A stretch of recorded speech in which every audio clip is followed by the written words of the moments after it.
Hey, welcome back to the Passive Buddies podcast. In today's episode, we are going to cover the 3 ways to get out of the rat race. Now, everybody's trying to get out of it. Like, it's just become so mundane, so systemized, and so crap that working a proper day in your life just isn't worth it anymore. The return's not there from a financial, from a lifestyle perspective. It's just not where it needs to be. So today, as usual, I have got my co-host Brandon Duff with us, who absolutely hates the rat race, hates any type of rat race, digital or otherwise. And today we're going to show you exactly how to get out of that rat race. Brandon, how are you, buddy? I am doing amazing. Yeah, it's funny. You talk about how I hate the rat race, and it's funny because a lot of people go into working a 9 to 5 and they're in quote unquote rat race, but then they think going online is going to have them escape because they can work anywhere. But then you just are in a digital rat race. And you have to do these steps that we're going to be laying out for you guys so that you can actually escape the rat race or the digital rat race and become financially independent. 100%. Because even though obviously the first thing is getting out of the actual rat race, and the second phase is to make sure you don't fall into that digital rat race, isn't it? Because obviously there is a difference between the two. But the outcome's still the same. You're still tied to something, whether it's your boss or work location or your laptop. So you need to be very careful how you build the next portion of your life. Yeah, that's 100%. I mean, it's funny because we had a podcast a few weeks ago that talked about how the 3 kind of reality versus expectations of an online business. And we talked about how a lot of people think, oh, you can work from anywhere and you're going to be living the laptop lifestyle. But I don't know about you guys, but I don't want to go. We were going to Hawaii for 11 days to just on vacation, and I don't want to be on the beach working because that's not vacation, that's still working. Even though it's a different location, it's not like I'm looking at the beach the whole time. I'm looking at a screen working, so that's not a lot of fun.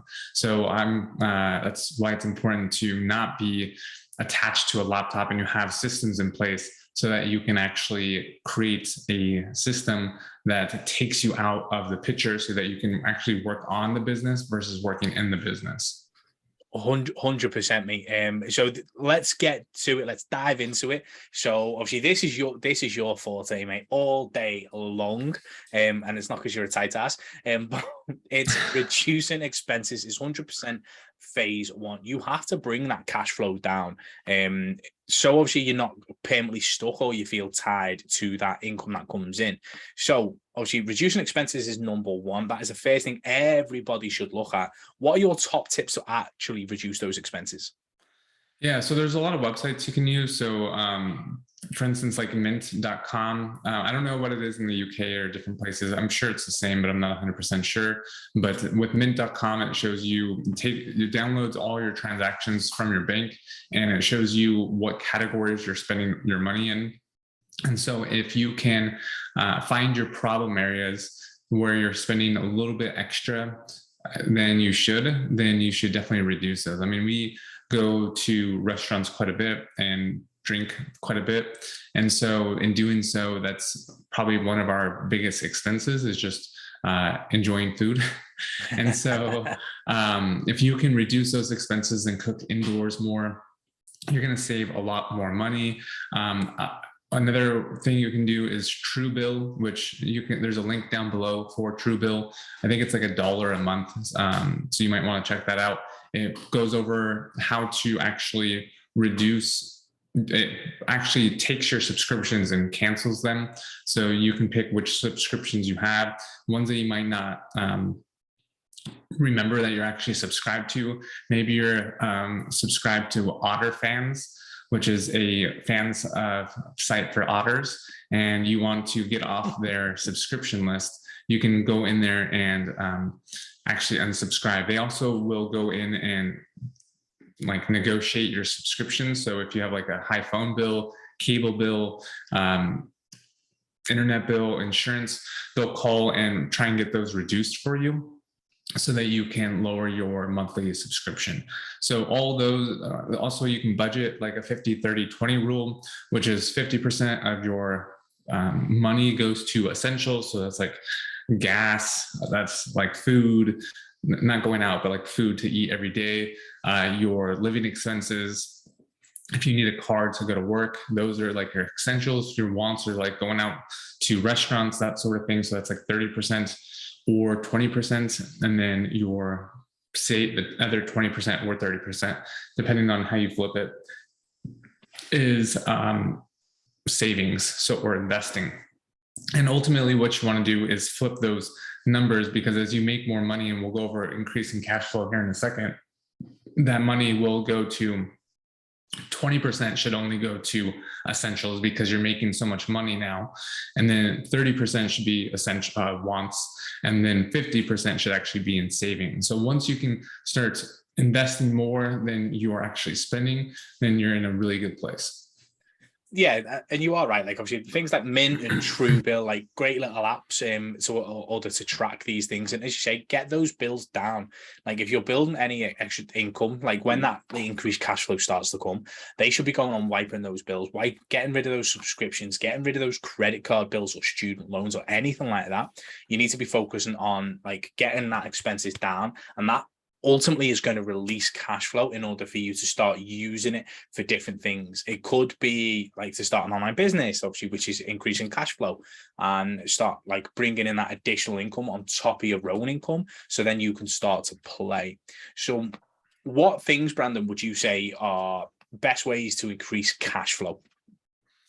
Well, we started off the thing by reducing expenses. I mean, just like you said, if you can reduce your expenses and pay off your debts using like a snowball debt calculator, where we essentially, you just take your minimum payments, you pay your minimum payments, and you put extra payments to your lowest bill that you have to pay on. So like if you have bills that are $100, $200, and $300, you put all your money towards the $100 one, and then you take that $100 that is costing you every single month and snowball it into the $200 one, and you keep compounding those. And then once you pay off the $200 one, you take the $100, the $200, and pay off the $300 one.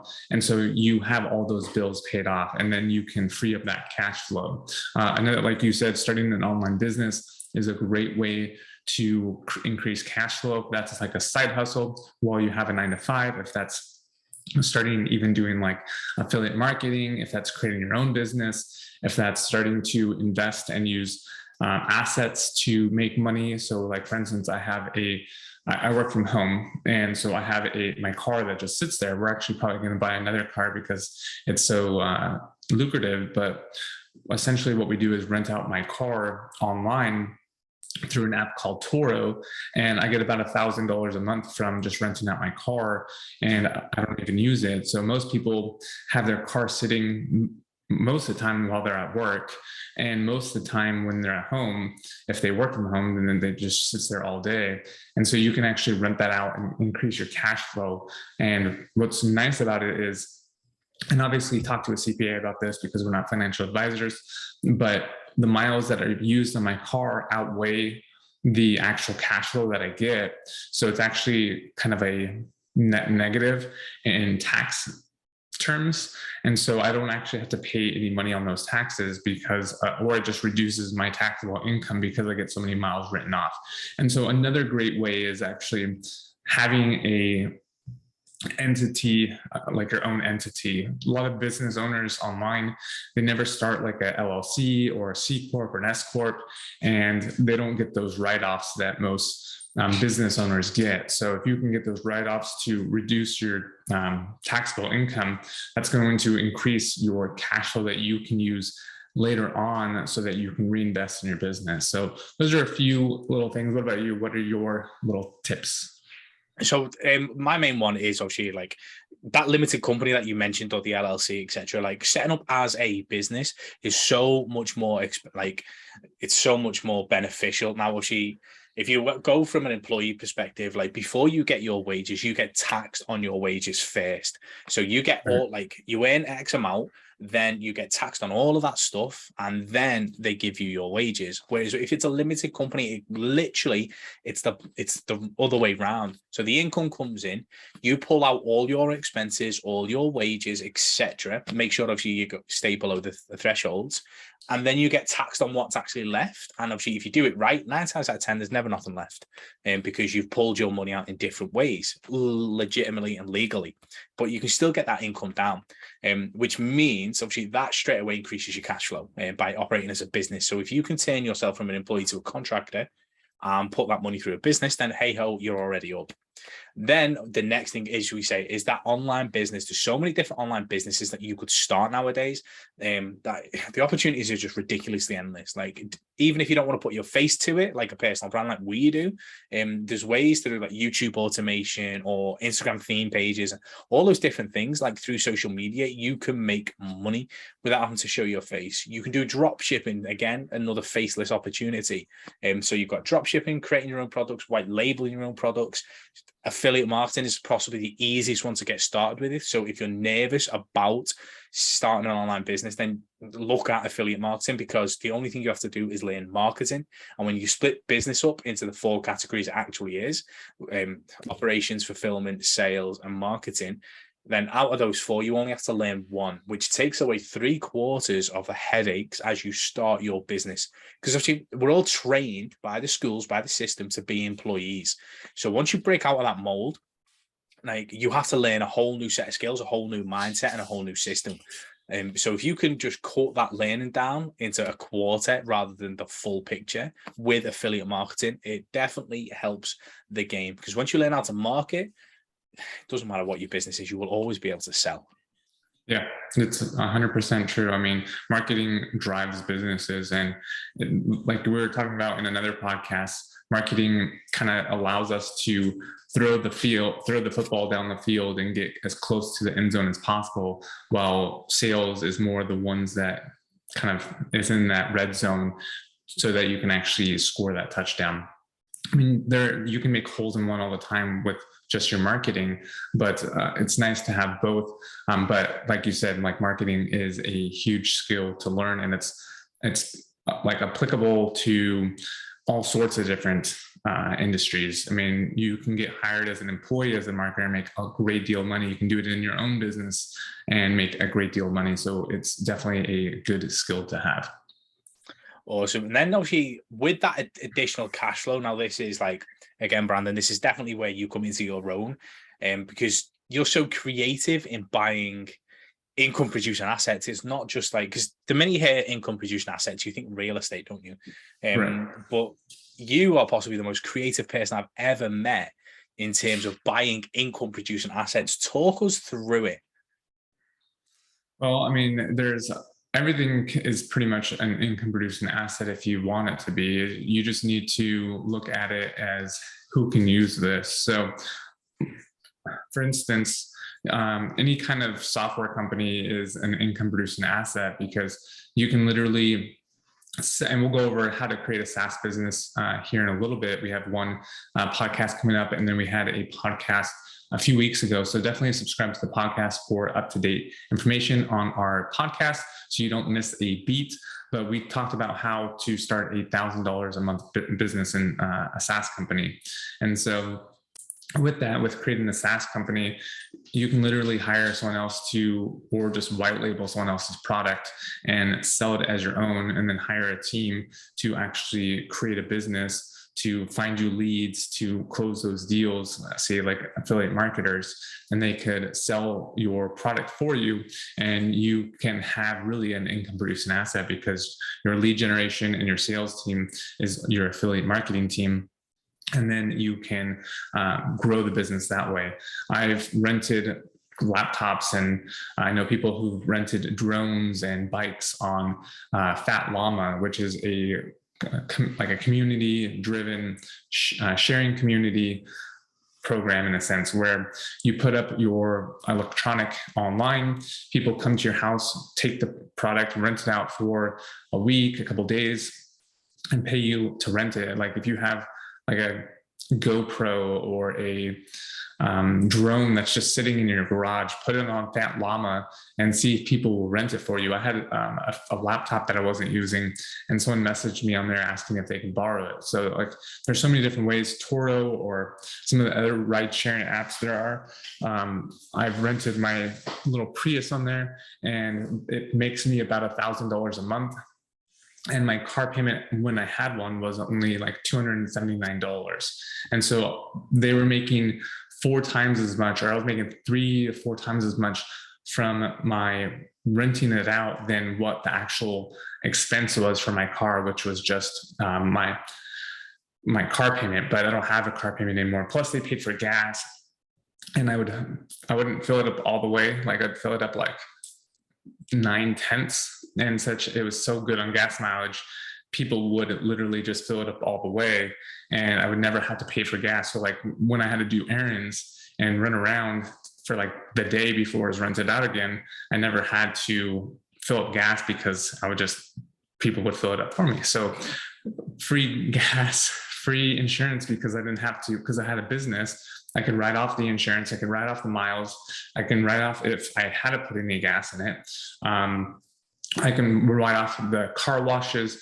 All these expenses would reduce my expenses, and then I can put it on my business credit card, travel for free because I have points. And so that's kind of nice. And then obviously we have real estate. Real estate is an income producing asset, which you can borrow against, leverage, have cash flow, have depreciation and tax benefits, appreciation, leverage. So all sorts of fun things with using real estate. So, I mean, there's so many ways to make money. It's just focusing on recurring income that is reliable versus always focusing on one-time payments. There are a place for one-time payments. And we always talk, I don't know if I think we've talked about this in a previous podcast, but really when it comes down to escape the rat race is having enough passive or recurring income that is greater than your expenses plus taxes, plus the cost of inflation, and enough money to reinvest into more income producing assets so that you have a flywheel of income continuously growing. 100%, mate. And we talk about the passive income triangle quite a lot with Passive Buddies.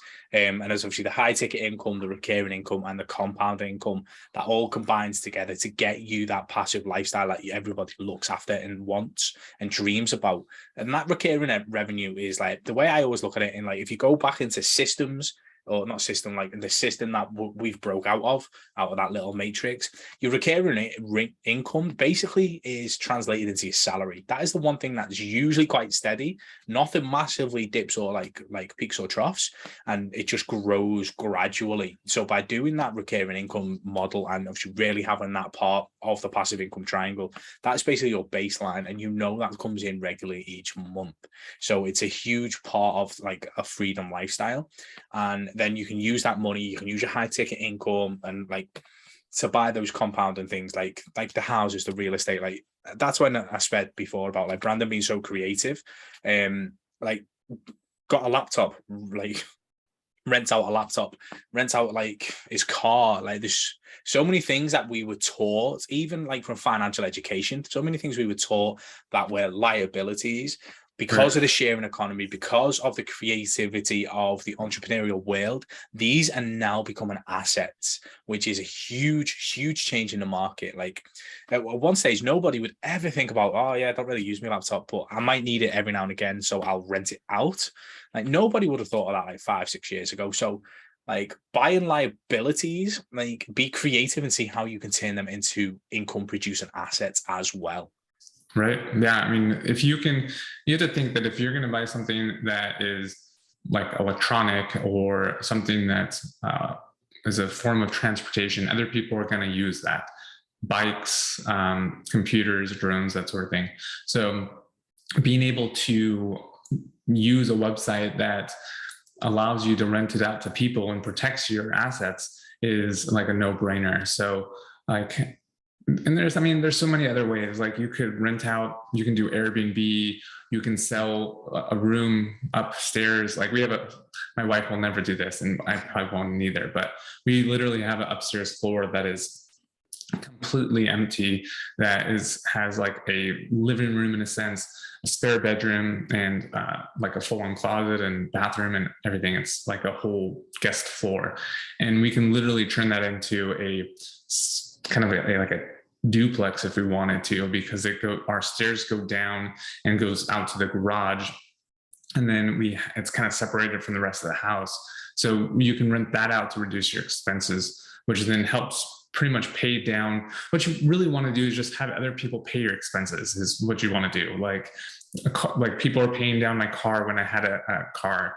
When we bought rental properties, people were paying down our rental properties. So you're using other people's cash to pay off your expenses so that you can free up that cash flow to buy more income producing assets. And that's really how you get out of the rat race.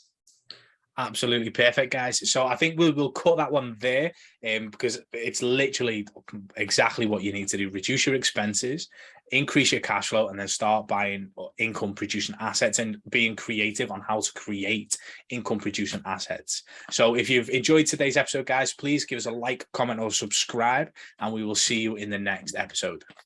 Peace.